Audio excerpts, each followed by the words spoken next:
Hello everybody, it's your boy Prof. We're back again with a Max Sword video. Everybody's been asking about this, so let's go. Monster Hunter World.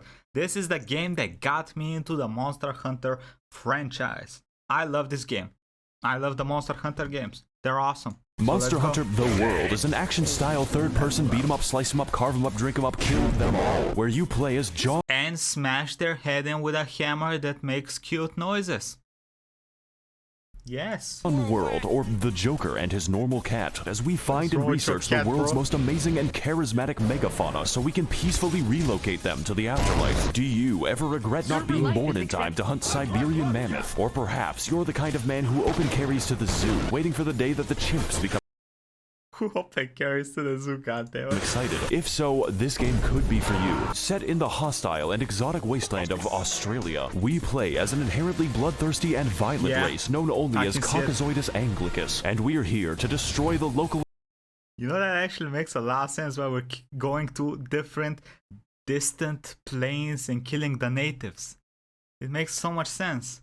Environment as much as humanly possible, so I can wear it. Along the way, overcoming many varieties and use it as a weapon to kill it again. Imagine being killed by some crazy psychopath that has killed your mother and father, grandmother and grandfather, and he has used their bones and hide to make a big hammer with her skull as the main bashing point. And now he's gonna use your mother's hammer made out of your mother to kill you. This is the game.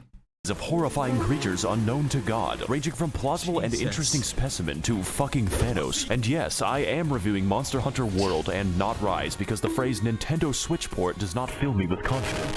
Bro, the game is amazing actually. No, hey, straight up, you should play Rise. It's amazing. I'm sure it's a fantastic game, but this looks like an excellent Gary's mod map. So without further ado, it's time to explain to you my favorite animal cruelty simulator with a game attached to it. Yes!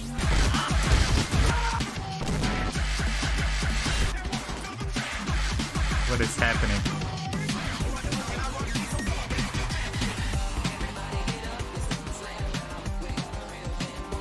It's been so long since I've last seen my son, lost to this monster. Forced in Fistmost, Mobster Trucker is a game of...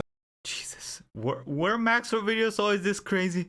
I haven't watched any in like 6 months. I kind of forgot what it was. I don't remember it being this crazy. About options, because there's a few of them. At least 3 monsters are present in the game, possibly 94, and every one of them has 2 armor sets. To hunt after these amazing beasts and where to find them, you need to get into the mindset of our distant ancestors. You see, humans are what we call persistence hunters, which means we kill by running down our prey until they beg us for death. For reference, our closest competitors in a marathon are sled dogs and a horse. Imagine for a moment that you're this big...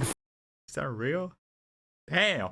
Fucking turkey, and it's almost time for Thanksgiving. After an arduous battle, you run away as far as you can, but every time you turn around, he's still there. And even worse, it's wearing your skin. This is the mentality you must adopt if you're to survive the wild... By the way, that is a bad example, because that bird is a piece of shit. It yoinks other dinosaurs' eggs. They're not actual dinosaurs, well, some of them are.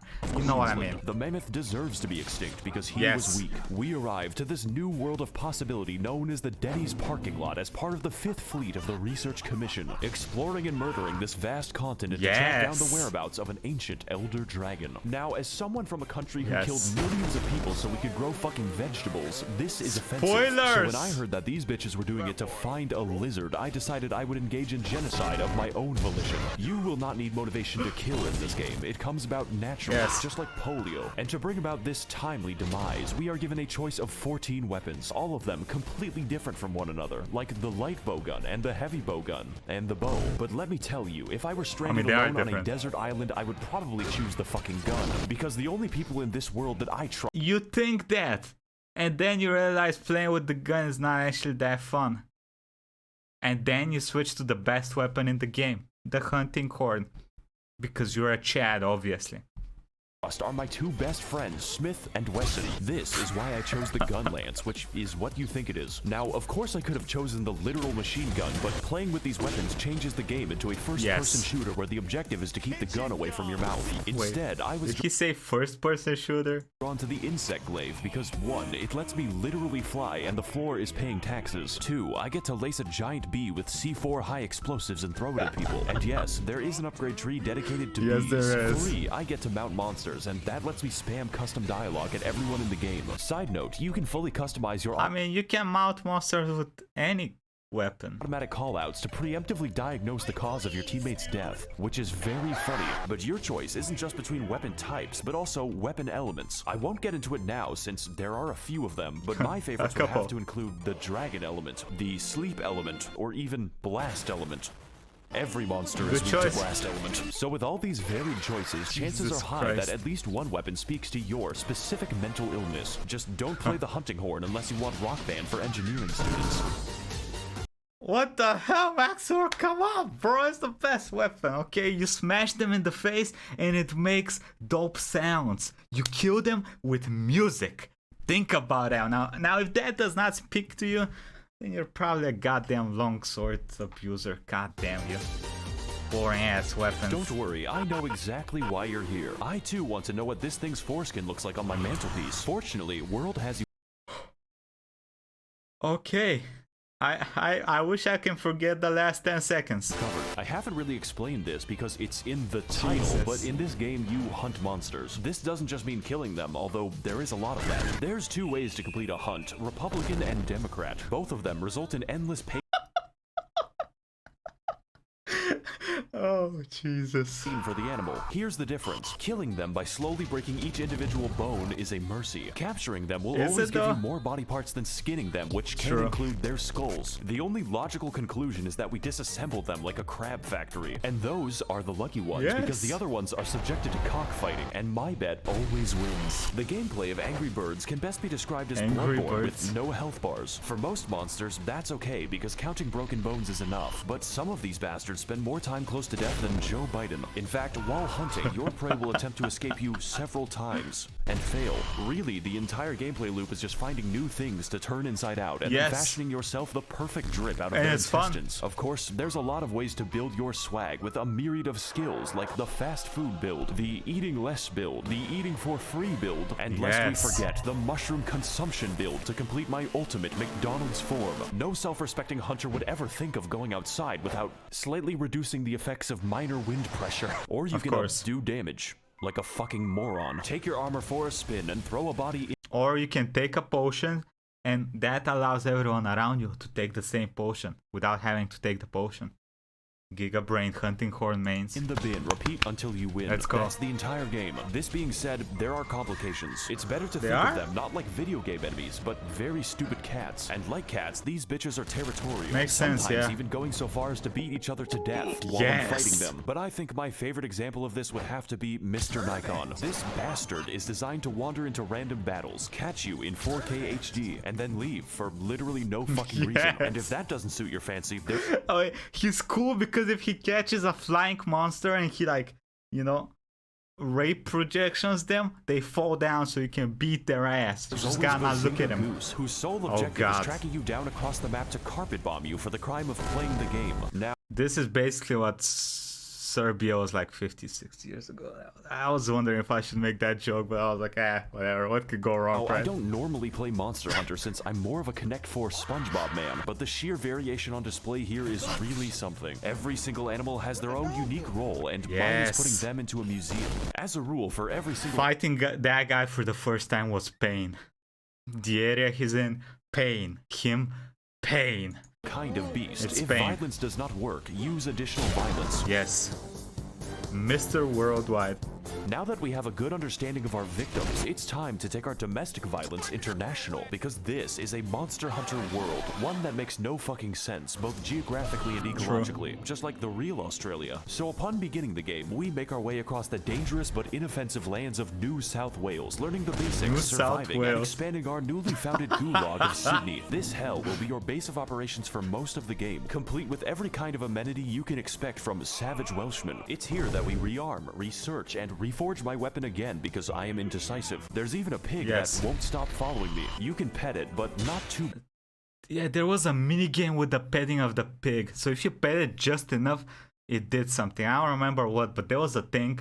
If you pet the pig enough and the right way, you gotta touch it right, okay? Because what matters is consent. But most importantly, this is where we use racial segregation. Because for some reason, the only chefs in the entire camp are cats. And this is a very unsanitary cooking environment. What? You see, food... Bro, they're the best chefs in any game possible. Food isn't just a buff, and it's not just a cutscene. It's a lifestyle. Fucking mandatory. I mean, just look at the cardio. My body's an airplane powered by dead chickens. To put it simply, the game is unplayable with an empty stomach for two reasons. One, it looks like this. And two, I don't have to explain shit. The next areas on our list are what I collectively call the stank tank. And to get there, we need to contact the 3rd Expedition Fleet, who have spent the last 30 years smoking weed in their spaceship. She's got 4 fingers. Think about that now. Why we're here. This new environment is firstly comprised of the Coral Highlands, which are filled with a beautiful and alien ecology, able to support a wide range of pit bulls and more literal balloon animals. From this point on, that explains why there's no children there. Biology is more of a suggestion, but looking just underneath the surface, we find the true source of this bizarre life. It's death. The Rotten Vale is an area built and designed to simulate. I hated this area. I don't think I'm the only one, right? This area sucks. It's kind of cool, but it sucks. San Francisco, and is sustained only by the miracle of rotting corpses and feces. You may be asking yourself some important questions right now, such as, can the smell kill me, or how the fuck? As it turns out, every monster in the New World has an inherent instinct to die here, specifically, which begs the question, why do predators even exist if they can just wait? And also, yes, the stench physically hurts you. Technically, these are all the areas you need to beat the game, by about 30%, because upon entering our next area, Monster Hunter turns up the heat and scales every monster back to being threatening again. Yes, even the Great Jagrussi. That means more weapons, more armor, and even more temptation to kill every mammal larger than myself. Again, it's safe to say that this game has a time requirement. So after 30 hunts or so, we finally arrived to the temperate lands of Western Australia. You know, the state that lost a civil conflict with flightless birds. Fortunately for us, biology is no longer a suggestion. It's a restraining order. We've got fish that swim through molten magma, lizards that eat rocks, and of course, my personal favorite, the best boy in the entire game. Rocks, and of course, there it is, Dodorama, right? That was the name, I forgot his name, but he's a good boy. My personal favorite animal, Thanos. His main attack is the crush force of his rock-solid chin. Although I do think they could have worked on the whole controlling the monster mechanic a little better. It really breaks down when you encounter the fire. But among the many features of this game, we haven't even gotten close to the train wreck that is the story. After all, there is a reason. Yeah, pretty much the worst part of the game is the story. But don't worry, there is a mod that allows you to skip the cutscenes. So if you've played the game once, you don't have to go through that shit again, because they're not good. And we ventured into the land of unusual thermodynamics. It's just a really bad reason. First of all, we can tell that this game is a literary masterwork by the fact that characters do not have names. Who can forget such personalities as the Handler, the Commander, and the fucking Ganondorf? The story is comprised of 2 major arcs. Where in the world is the 50-foot-tall lizard, and gee, I wonder what Ganon is up to? Both of which are made excessively worse when the game automatically sets the Handler to be in a catsuit. And at this point, I'm afraid of turning it off. Okay, one last thing, everyone. If I see anyone else on this fucking ship say the words Nekopara cosplay, I will invert your penis with my foot. For the first arc of our multiple stage manga that ends in a sex scene, we chase after the amazing boss fight Zora Magdaros as we apparently forget the location of a giant kaiju several times. This being said, you don't want to find him because his boss battle is an environmental puzzle primarily comprised of loading cannonballs for 30 minutes and then waiting for the boss to move. Listen, the thing about this boss fight is I don't think you can fail unless you die. And even if you do good, it still takes at minimum like 30 minutes. And those are not good 30 minutes. It's painful 30 minutes. It's just pain. Move very slowly. That way we can penetrate him with our oddly phallic spear that extends when needed. And for the second arc of our new Genshin anime on Spike TV, we team up with Ganon to discover new and amazing. No joke. If that is a thing, I am hyped. I hope it's a older thing. dragons all across the continent. And of course, Those are I awesome. mean discover like the Vikings meant trade. This is where some of the toughest and most annoying bosses in the entire game happen, featuring such great fights as Nergigante, whose name I can... That dude is so fun to fight. He has an attack where he jumps up, comes down, and punches you in the face. That's cannot dope. say with a hard R, the COVID Beast, and my personal favorite, Margaret Thatcher's Nightmare. Of course, there is more to this game because there's always more, but that is basically how you beat the first half. Yes. So, there's an expansion for this game that is Iceborne. more expensive than the game itself, which doubles the content. Now it's more expensive, but yeah. And the playtime. I'm gonna be fucking real, guys. I'm not covering that shit. This What? video is supposed to be short because... Bro!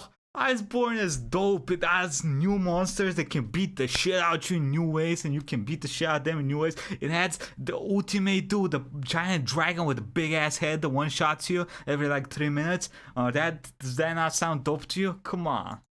I made it while on vacation, and vacation for me means working 8 hours a day. This game is lengthy, and you should definitely play it if It's you got have girth the as time. well. But in my current mental state, I do not. So with the release of Elden Ring, I think it's time to move on to a better project. This is basically a max out filler episode, and if you like World, then just get the Iceborne expansion because it's more of the same, but twice as tall, and most of the monsters are on crack. And just to prove it, half of the footage in this review is Iceborne. This is a game that I believe you have to experience because there's just so much, and yet so little time. God, why did you put the first? Thanks for watching, guys. Okay, that was good. That was good. Damn, I wish he covered Iceborne. Hopefully he does that in the future. Iceborne is dope. He didn't even mention the monkey, the dinosaurs that choke slams other dinosaurs with its mouth. He didn't even mention it. God damn it. Anyway, I hope y'all enjoy this. If you've played Monster Hunter, let me know which is your favorite monster. I'm gonna see y'all next time. Hey, quick thank you to YouTube members and patrons. Thank y'all for the support and have a nice day, everybody. Bye-bye.